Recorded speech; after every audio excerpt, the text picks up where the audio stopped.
My first day. I can't remember if it was actually the first day, but what I remember, and this will date me, is I worked just around the corner from Pall Mall, Piccadilly, and it was the year that Prince Andrew got married to Sarah Ferguson. So we were given time off to go and watch the balcony kiss.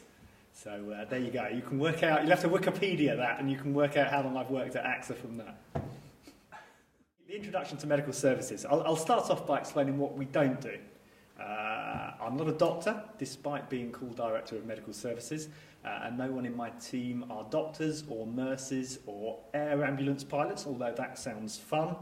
Neither do we own hospitals or clinics. We do none of those things, but nobody in AXA PPP International does either. So what we do is procure all of those services and join up the network so that our customers do have access to all of those medical professionals. That's, in essence, is what we do.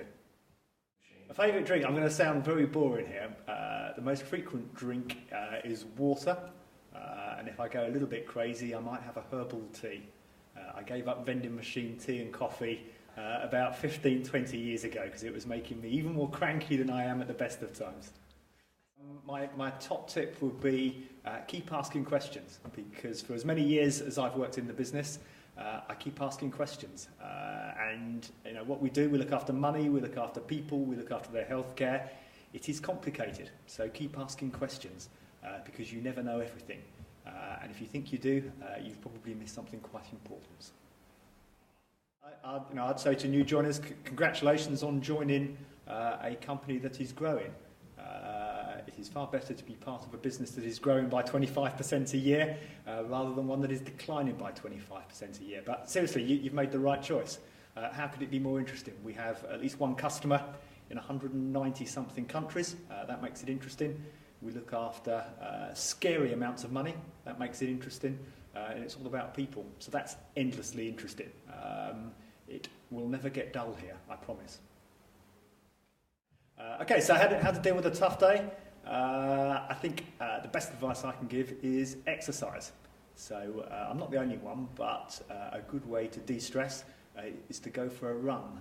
Out through Hawkenbury, down the farm lanes, round the Norland Park, and you'll come back a much nicer person, I promise. Well, actually I'm going to the pub with Nigel Oliver and Mark Fletcher today.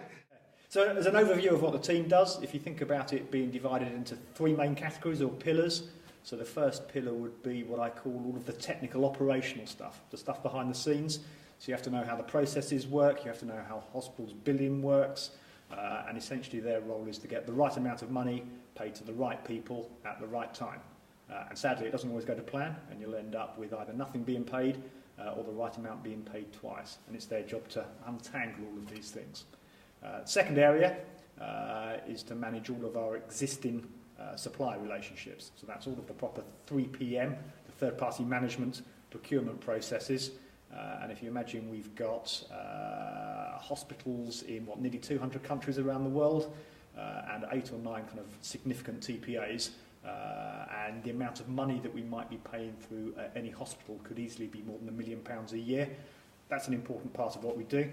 And then the third pillar I describe as developing new stuff. So that's really starting from scratch. So if we have a new structure, a new model for how our TPAs work in somewhere as complicated as Africa, that would be a development piece of work. And if we added something fundamentally different and new to the proposition, something like medics, again, that would be a major project that would be handled by the guys that work in the development side of the team.